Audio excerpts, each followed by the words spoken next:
Lagos, Nigeria, wherever you are listening to the show. For those listening from abroad, would like to welcome you to this conversation. It's Big Art Facts, and we want to talk about local government elections coming up in Lagos. I think August 12th, if I'm not mistaken.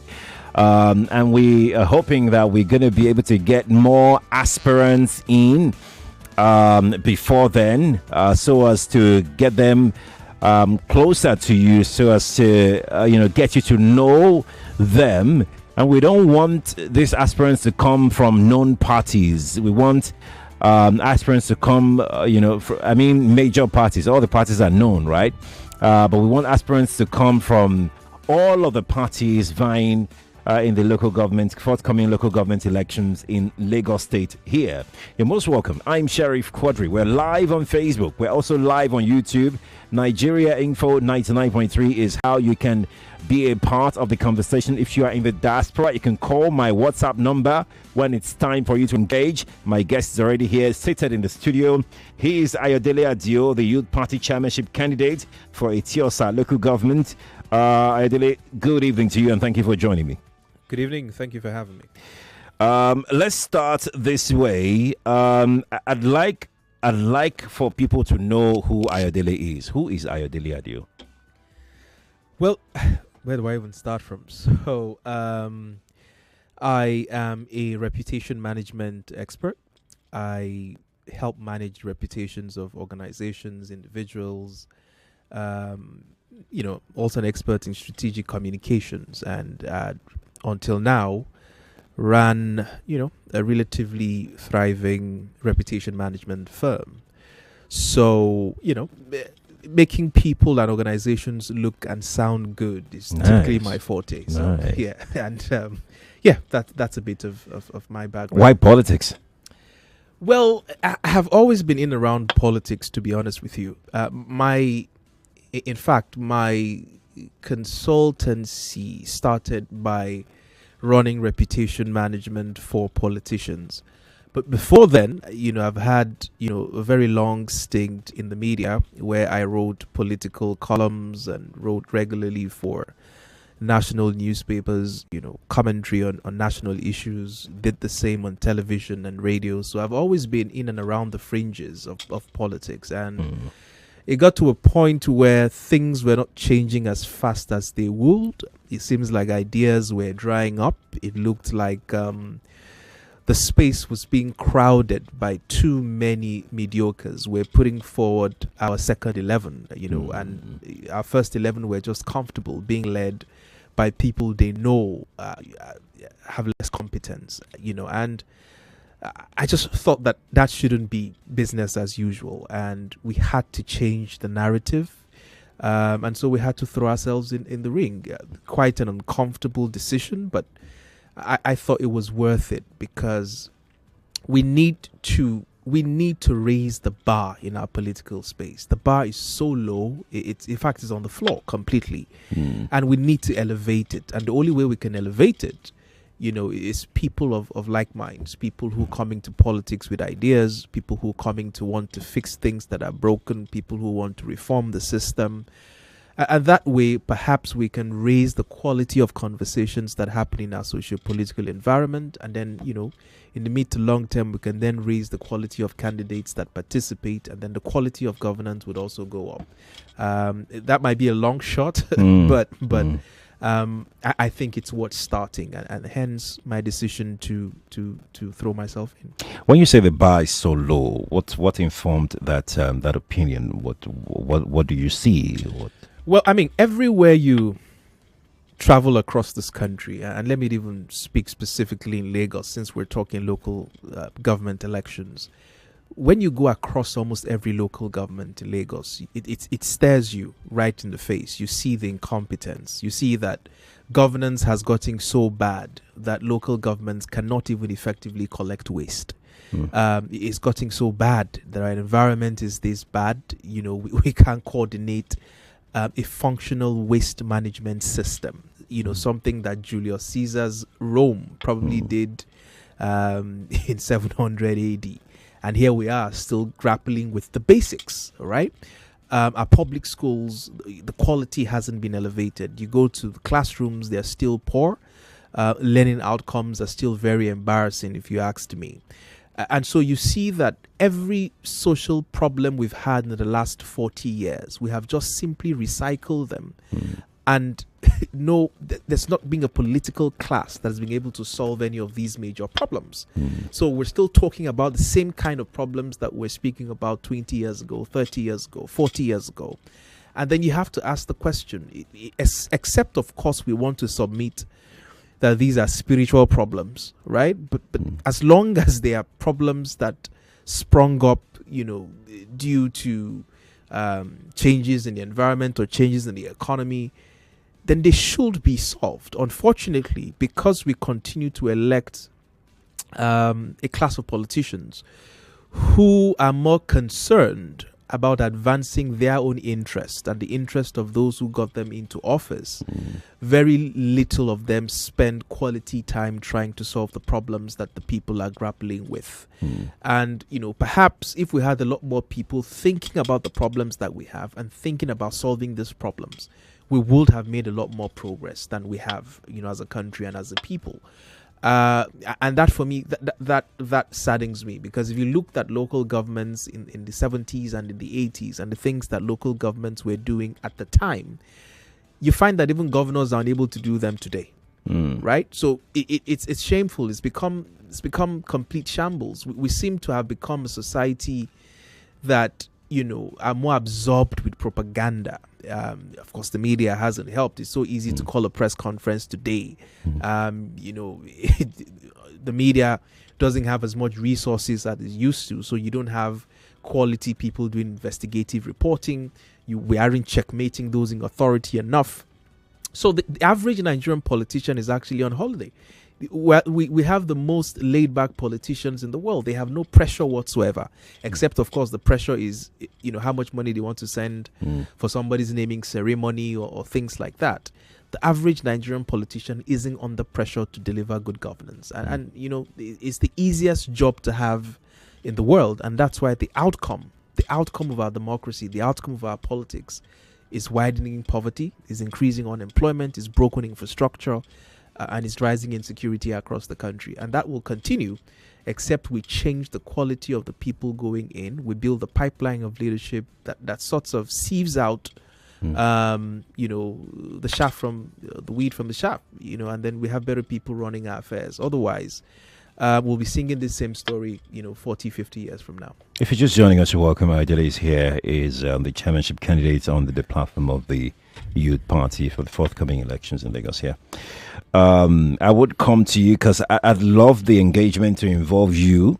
You're the third person in this conversation, so I would come and take your thoughts in a moment. But let me speak a bit more with Ayodele. Looking at the process, the lecture process, I'm going to split this question into two. The first part is, are you impressed with the understanding of the process by the young people? The reason I'm putting this question to you is you're a young person yourself, and one of the problems that we face anytime the process is near is what you see online. You barely see enough activity offline. You see a lot of activity online, and young people. I want to believe that they are more politically conscious now. They are more politically aware now, but politically engaged, I don't know about that. What's your position on that? Well, people cannot be politically engaged in a system that they do not believe in. The problem we have is that young people no longer believe in this system to deliver. Now, of course, you can't blame them because the results are evident that the system in itself has failed them. They have watched their uncles and aunts graduate from universities and sit at home for tens of years without jobs. And even when they find these jobs, the jobs are so underpaying that these brilliant uncle or aunts of theirs just struggling to make a living. They haven't seen any tangible improvement in their living experience. Their environment has been the same since they were born. And this generation now has the luxury of an internet, that fancy thing that you can punch on your phone and see what is happening in Paris, or you see what is happening in London. And they can compare and contrast the life of a young person, in Belgium, or a young person in Switzerland, and they can see how backward that they are, and they look at the system that is delivering these outcomes, and they completely lose hope and disengage from that system. So what you have now are young people who are putting their energies on things that would move them forward. They seem to find solace in a lot of online activity, whether it's Instagram, TikTok.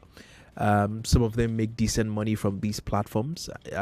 Many of them are in the creative economy, where their talent will make ways for them, and they do not need to rely on handouts from government, or they do not need to know anybody or be connected to anybody. Their talent will really and truly speak for them and make ways for them. So they are completely disentangled because the system hasn't delivered. The system is broken. And then you have this huge apathy where people just don't care anymore. When they go to church, when they go to mosque, the pastor is telling them how hard they can pray to lift them and themselves from poverty and their family. And really and truly, the larger society can go to the ground for anyone cares. So it's sad, but the truth is people have become disengaged. And it's largely because the system has failed to deliver on its promise. There's got to be some sort of consequence for that, because, do you see the country moving forward without the involvement of the young people? No, the country can't move forward without that. So the consequence, obviously, is that we are going to keep recycling poor leadership. And because it takes, with the numbers that young people have, they can easily kick out bad leadership. But because they are disengaged and completely disentangled, the poor quality of people in government are holding on to the tiny minority that keeps putting them back into office. So it's like you're in a dormitory of 20 people. I read this somewhere. It's a fantastic analogy. You're 20 people in a dormitory, and every day you're served bread and eggs for breakfast, 20 of you. And then one afternoon, somebody says, I hate to eat bread and eggs in the morning. The other person agrees with him and says, we'd rather have something else for breakfast. And they go to complain, to the person controlling the feeding system. And it says, okay, we'll put this to a vote, right? Every day, the people with the highest vote will decide what you're going to have for breakfast. Out of that 20, 5 of them every morning vote for bread and eggs, right? But 15, one wants porridge, the other wants beans and plantain. The other one's wants spaghetti, the other one wants macaroni. And you have 15 other people who want different things, while 5 people stick to their bread and eggs. And so every morning they get to eat bread and eggs because these 5 people are consistent about what they want. But the majority that are 15 cannot get themselves together to agree on something. They want different things. And that's exactly what is happening. The people who elect, the minority that elects the leadership that we have today are a bloc that are compact. But the majority that complains about poor leadership are scattered all across and are unable to organize themselves around the common interest that can kick these poor leaders out. And so you see them always bickering about, oh, this person's English is not as fine enough. Oh, this person is this person is that. However, the minority, they know on election day, they'll band themselves together. They are going to vote for their party, and their party consistently wins. And so that seems to be the tragedy of young people not participating in elections. And the current people in power are happy with that experiment. As long as we can keep young people out, we'll maintain our hold on power. Every time young people come out to vote in numbers, it's a complete threat to the establishment, because in reality, they don't have the electoral numbers to keep them in office if people came out to vote in numbers. But unfortunately, people are disengaged and they like it that way. All right. We're going to take a quick break right now. Before we go off on that break, I'm going to release the numbers, because the moment we return, I'm going to start taking your reaction, your questions for Ayodele He's vying for the chairmanship slot for Eti-Osa and the forthcoming local government election in Lagos here. Correct me if I'm wrong, it's August 12th, right? July 12th. July 12th, okay. Yeah. Oh, July 12th, all right. Oh, there you go. July is just a month and a few days away before the elections. I'm going to talk to you about why Youth Party. As a matter of fact, I'd like to know why you are coming out under the umbrella of Youth Party, but that will be after the break. Lagos 0201 2770 993 and 0201 465 7190. Those are the numbers you can call. The second line is for the females only. And we've got a WhatsApp number for you. If you don't want to call in, you can send WhatsApp. The WhatsApp number is 0809 597 5805 on WhatsApp. You can also watch online, Facebook, and on YouTube. You can drop your questions. Now we'll come take them after this break. Stay with us. I'll be right back. 99.3 Nigeria Info. We'll be right back. Success is like a big mansion. You only see the magnificent edifice, not the strong foundation that holds it. Likewise, in the world of e-payments, you only see transactions done and funds remitted. But who pioneered these financial technology solutions? Well, you knew it as Value Card, now Unified Payments, Nigeria's premier financial technology service provider. Yes, it starts here. Find out more at www.up-ng.com. Unified Payments, unifying businesses for people. Hey there, mums and dads. Did you know that some children are picky eaters and also do not get enough fruits and vegetables from their diet? Well Kid Baby and Infant Syrup is a food supplement from Vitabiotics that contains 14 vitamins and minerals, including vitamin C and zinc, as well as flaxseed oil, which supports brain development and all-round health. Well Kid Baby and Infant Tasty Syrup is for children 3 months to 5 years of age. Give your young ones a good start with Well Kid Baby and Infant from Vitabiotics UK. Available in pharmacies near you. It is an incontrovertible fact that the future of power is solar. It is becoming increasingly clear that solar is the way to go if reliable, clean, and uninterrupted power is our goal. Our homes need power. Our offices need power. Our public buildings need power. Our lives and activities need power. And of course, I mean reliable power. Now, at the Solar World Electric Technology Limited, we have cut our teeth as professionals in the business of solar and renewable energy, ranging from inverters, lithium-ion batteries, solar panels, solar water heating systems, solar street lights, etc. You can visit our regional head office at the 26 Ima Abimbola Code off Fola Oshibo, Lekki Phase 1, Lagos, or our website on www.solarworldelectric.com, or you can call us on 0906 331 5492. Solar World Electric Technology Limited. We are redefining the limits.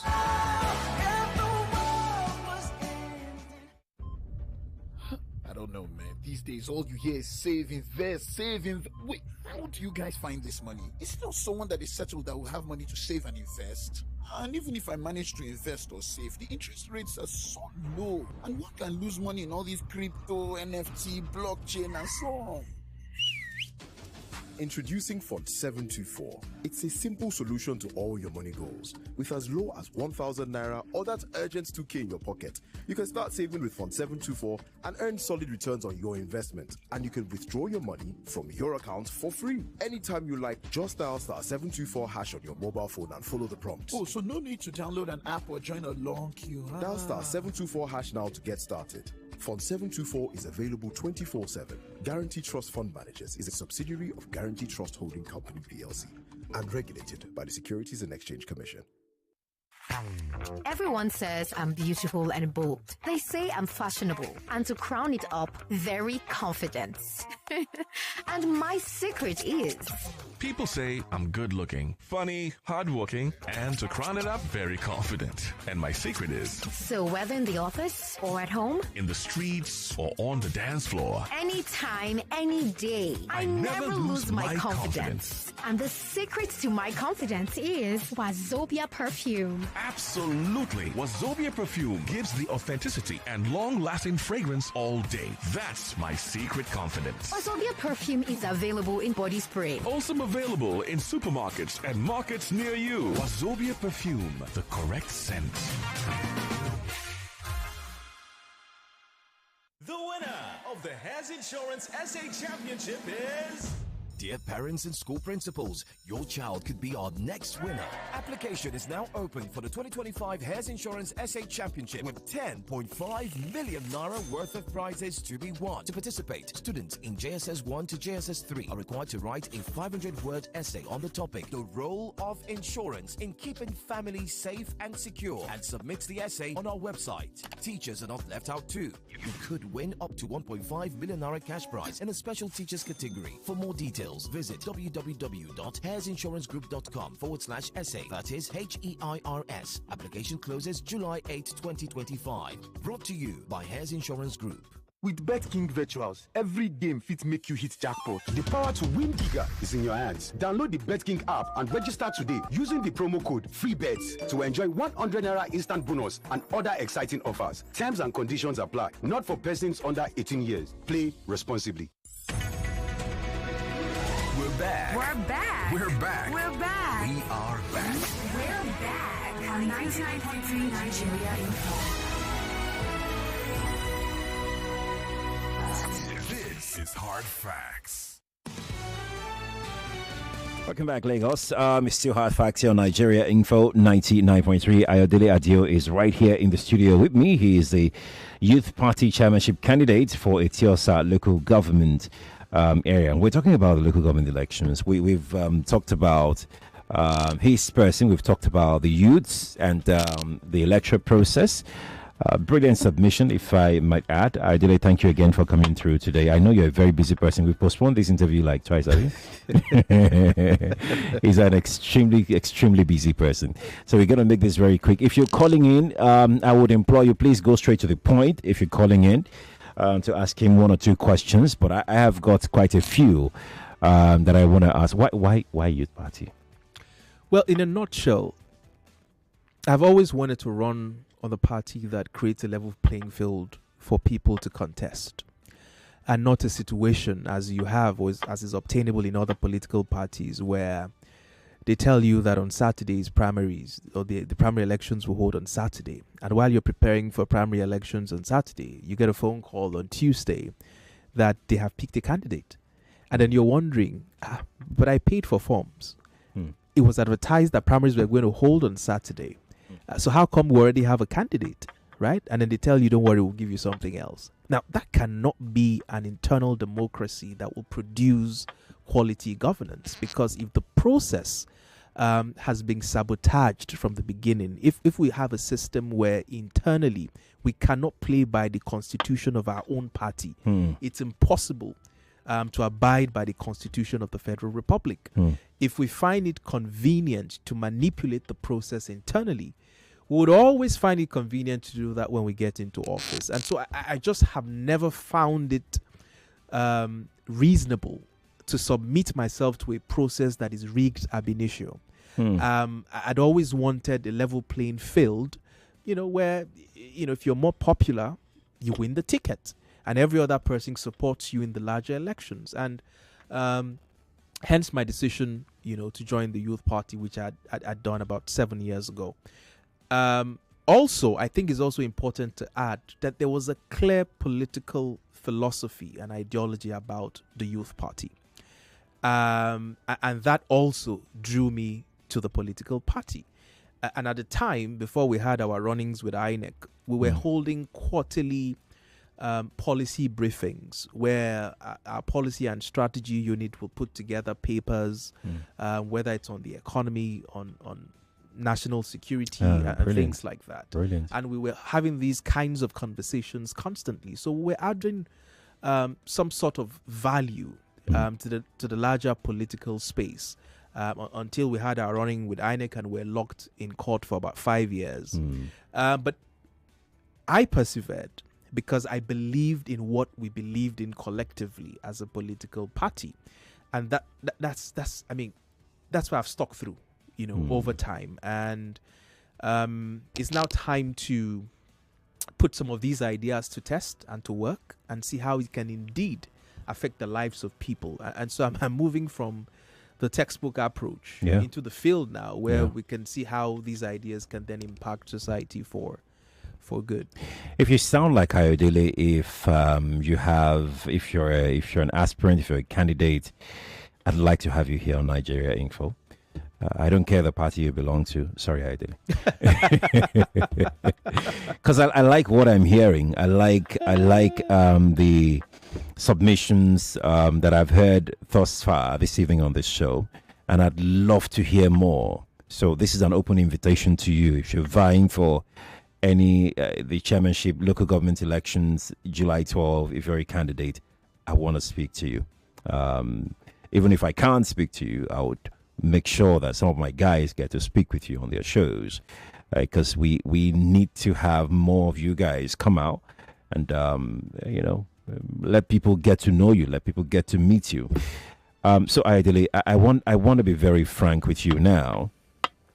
Do you trust the system? First and foremost, the campaign has started, Abi. Yeah, I think it has. It has. Have you encountered any challenge whatsoever? Every day. That's the beauty of running elections in Nigeria and in Lagos. Every day. The beauty? Every day. It's the beauty, because you laugh over it and you try to solve the problems the next day. So I tell you 3 of the major challenges. Not in, but the first is obviously my boards are always removed. We put them today, they are out the next day. Your campaign billboards. Yes, exactly. Yeah. And you have to do another one. But I mean, I've always removed by who now? You know who, obviously. But I mean, those things are already anticipated. So, we'll keep putting more. We'll keep putting more there. The second, obviously, is the cost of running a campaign, because going into these underserved communities, before they listen to you, they want to understand or know that you feel what they feel. And many of them are in forgotten communities. And so you have to first, you need an icebreaker. That icebreaker are in 2 layers. So you have the Egma Dugbos that control those places. You have to shake hands with them, right? You have to do the needful, right? And so they don't disrupt your activities. And then for the people in the community, you also have to come bearing gifts, right? And then they are more receptive, and then they can listen to you. You mean you have to spend before they can speak to you? Of course, you have to, You have to drop something. Let's call it logistics. let's call it logistics, So, and then they listen to you, right? Yeah. And it's of no fault of theirs, because they have been lied to by politicians over time. So why should Ayo be different? So let's just get what we can get now, right? So all these things, this English that you're speaking, it means nothing to us if there's nothing we can get now. After all, if we vote for you and you win, you still are going to abandon us. And that's all I hear everywhere I go, right? So I'm trying to first build trust that I am different. This is a different political party. These are my plans. And I go everywhere with the documents and the proposals and the things that I hope to do when I get into office. They sound convinced by them. They pray that I do them when I get into office. But they want to be baptized first. So before they can be converted, you have to baptize them. So and I found that really interesting. But the most painful part, and I must say this, Haji Sheriff, is that I have come to realize that many middle class Nigerians are not, I'm looking for the nicest way to say this, but I just don't think that many are ready to pay the price for the change that they want to see. And I say this because I started this campaign believing that I was going to get massive support from people in my economic class, in my educational class, and things like that. And the shocker is that I have been mostly ignored by the people in that class. People that are supposed to know better. Exactly. So you would think naturally that, oh, yeah, I'll get massive support from these people. Like I rightfully told you, I've done a lot of work in the media space. I've done... so you naturally think that I'll get a lot of support. But it's been crickets, right? I would even shock you further that I've actually even gotten... The only supports that I've gotten have actually come from old friends whom I'm competing against their party. No way. I'm telling you. So it's a case of, bro, I know this is hard. Just let me send you something, right? No way. Those are the only ones that are supported. You see the fine guys who wear ties and nice T-shirts who want something better for Nigeria? Yeah. All I get is, are you sure you're not wasting your time? Are you sure? Listen, I had done my cost-benefit analysis before I put myself out. I'm not, at the very least, you should know I'm not stupid, right? And if I've put myself out here, the least I expect is a bit of support. And I'm not saying you have to give me financial support. I'm saying encouragement. Okay, I'm going to help you talk to this resident association chairperson. Let's set up a meeting to come and talk to people here. Oh, goodness, I know these people here. But it's cricket. So the biggest eye-opener for me, Sheriff, is that people don't have convictions. There's always this mass hysteria, but people are not willing to pay any price whatsoever. That's what I asked you earlier They're about. tied in their comfort zone. That's what I asked you earlier about the young people. I said, you see them very active online, but when it comes to on the ground activities, supporting young persons or rallying around behind a candidate to say we believe in this individual, you don't see them. It's sad, but that's the reality. That's reality, and that's the biggest hurdle that you have to overcome, because not only is it bad that you don't get enough moral and otherwise support from them, you're not likely to see them come out to vote on election day, right? So we're all the candidates are competing in a small pool of people that have to be induced to vote. Do you get it? That's unfortunate. So saying it out, it's we're all competing in a small pool. So again, Sheriff, you hear my friends say, why do we have all these kinds of boys at bus stops collecting monies and things like that, right? You want to get rid of them, isn't it? But they are the ones who vote. So if these are the people who support me to get into office, why are they going to leave the streets? The question is... how are you going to get in and then you want to get rid of them? So the question is, who are you trying to support to get into office to do the things that you want to see? Because everything you see today pleases a group of people. And those people are the ones that vote these people into office. The rest of us are speaking English. So you're driving to your estate and you shut the gates and to you're the good to entire go. world and you're good to go. And it's the people outside these estates, in these underserved communities, that are voting, right? And, to them, you're living in I find that in Eti-Osa, the level of inequality is astonishing. Because right in the slums, you can see flats that are worth 500 million, just side by side, right? You have people who are drivers. When I talk to them in these slums, they are drivers, they are cooks, and their bosses are living in 500 million apartments. And they could see them. You could see them. You don't care where they live, right? And we've created a system, and I think it's important to say this criminalization of poverty that we do in Lagos, where we want to turn every community into high-rise building for the rich and eject the poor without alternatives. So what happens is that we're pushing the poor farther and farther out of the city, and because the cost of going in and out of Eti-Osa is astonishingly high. They have to now live on the streets of Eti-Osa. That's why every night across, you see lots of young boys and young men on the streets because they cannot afford transportation to go back home. They have to be on the streets.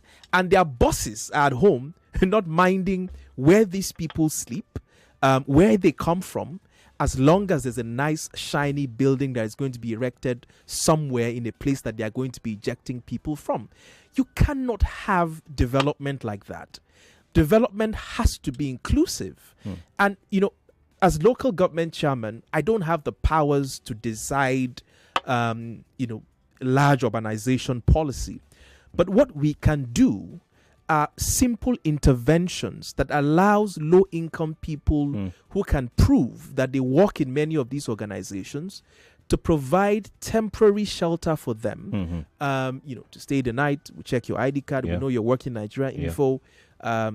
200 naira, you can sleep here, you can go. Right. Build public, toilets that are well maintained. So people you have hostels in London. Exactly. You have where people exactly. So those are the kinds of interventions that we want to do because, again, I repeat, at the heart of my political ideology or philosophy is not to criminalize poverty.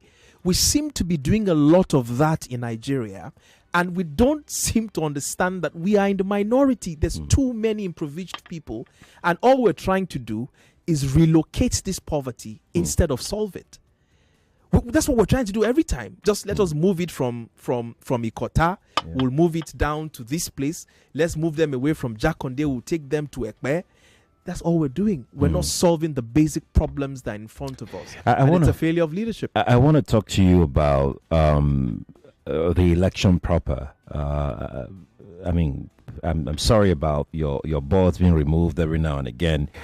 But let's talk about the election and the umpire last year. What's your thoughts? What's your take on the process itself? Okay. Because I'm fast spent in time, I'll quickly answer this question. I do not expect any fair process. They have never been fair. They will not start being fair today, and they wouldn't be fair tomorrow, and they wouldn't be fair come July 12th, right? There's already a script, and people are playing towards that script. You have an election where nobody knows what the polling guide is as we speak today. So there's no political party that knows where the polling units are located. So exactly, you have completely been disenfranchised. You can't pick polling agents.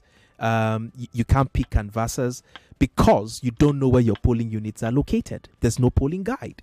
It even gets worse because ab initio, you don't even have the powers to delineate wards because those wards and registration areas are sacrosanct, already defined by the Constitution. That's right. Right? That's right. So ab initio, you can't even do that in the first place.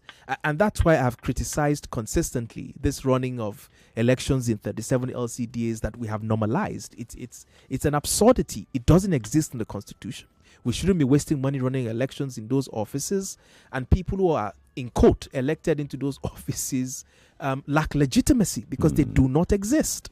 So I can tell you for free that the process is not credible, the process is not fair, but I can also guarantee you that the primary objective upon which I'm running is to reform this entire system. And I've put together, what you will call a proper litigation strategy that will challenge many of these things that, sort of put us in a disadvantage. And I'm absolutely sure that many of these decisions will come in our favor. I mean, I give you a typical example. You know that the River State elections were upturned by the Supreme Court, largely because of certain breaches. That's right. All of the breaches that the justices mentioned that gave them the grounds upon which that elections was upturned, all of those breaches were done in the Lagos State Electoral Commission. All, bar none, right? So you can't run an election, for instance, without allowing the opportunities for new entrants to register and participate in an election. So what that means is if somebody turned 18 in 2023 and couldn't participate, he's now 20, legally of legal age to vote.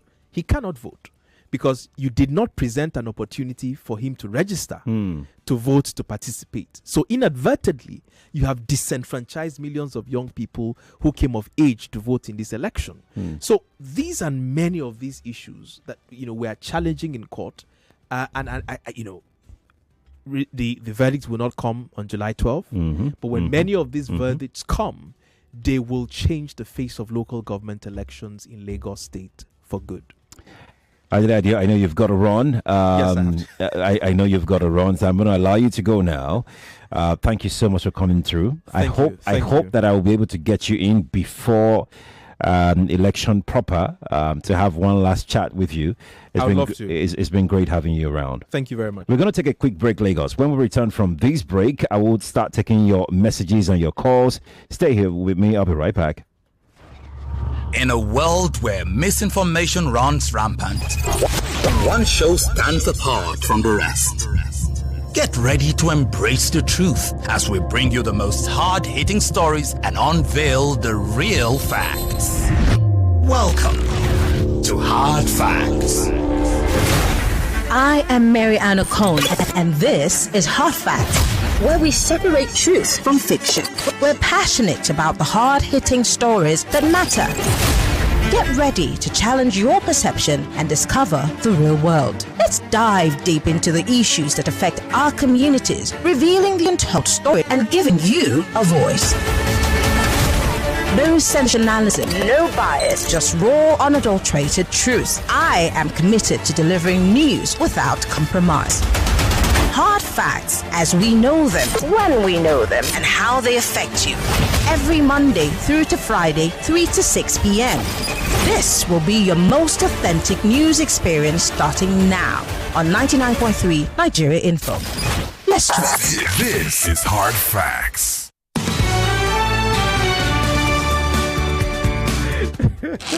Welcome back to the show, Lagos, Nigeria. We've got about 5 more minutes to go. I'm going to use these 5 more minutes that we've got left to take your calls and your messages.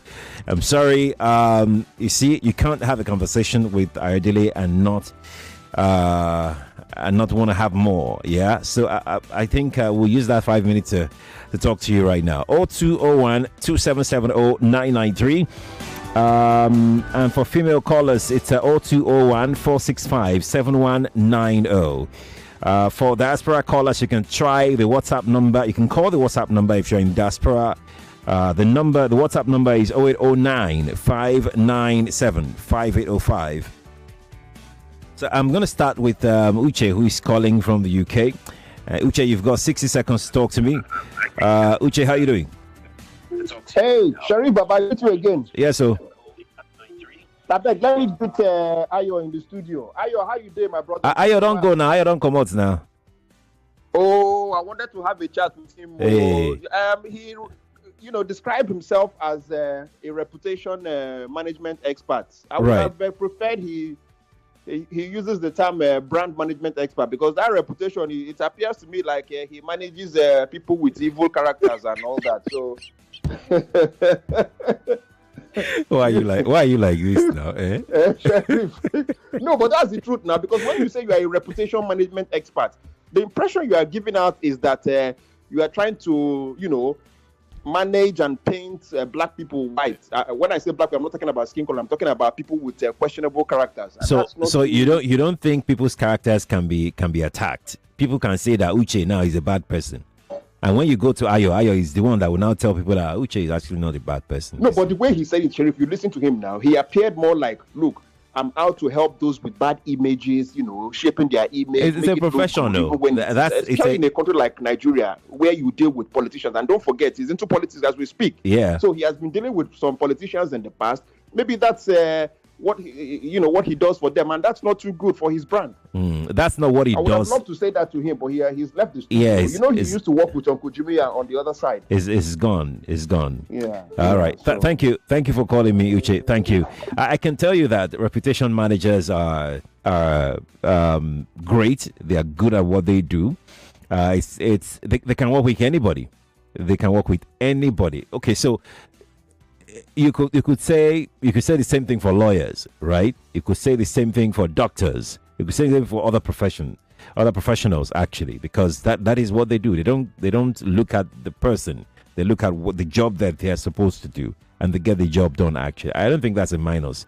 Actually, I think if there's anything, you see someone who is actually okay. You want to make me sound like I'm campaigning for him now, but I'll say this: if there's anything, you see someone who takes his reputation very, very seriously. So he won't want to have any stain on his reputation. I mean, to me, that's a plus actually for him. It's a big plus. 3:53. I've got 2 more minutes to go. We'll take one call here, then we'll take one message. I think we can do that. Good evening to you. Good evening. Good morning. My name is Kende Smart from Aja. From Aja. So it's morning in Ajabi. Your weather must be nice there. Sorry, Mr. Sheriff. Good evening to you too. Yes. So I heard your guest, and I heard he has left you. Well, he has something good to offer, but the way the political terrain is here in Nigeria, in Lagos, how are we sure that every effort that will be ascribed to him will be put to use? Because we have bigger shoes in the political position that we know that want to outsmart him monetary-wise, population-wise. So what does he have to do with those type of, advantages those people have? Yeah. That's my question. Maybe he will send the answer to me, but I think you already answered that. He said that he's here to challenge all of those things that have been happening before. I have this message here from Ayo. Ayo says, Ayodele Adio is making sense. I hope people of his constituency will come out and vote for him. I hope so too. That's our show today, Lagos. I'm Sheriff Quadry. Have a pleasant evening. Bye for now. You are listening to your number one station for talk. 99.3 Nigeria Info. 99.3 Nigeria Info. Let's talk. Double the joy. It's Nexus time. Buy one, get one free. It's that Eid double celebration. This Eid, Nexus is giving you double celebration. Buy a 65 or 75 inches Nexus TV, get another TV. 99.3 Nigeria Info. We are more than just radio. Subscribe to our YouTube channel at Nigeria Info FM. Check us out on Facebook at Nigeria Info 99.3. Follow us on Twitter at Nigeria Info FM and on Instagram at Nigeria Info FM Lagos for live updates as it happens. 99.3 Nigeria Info. Let's talk.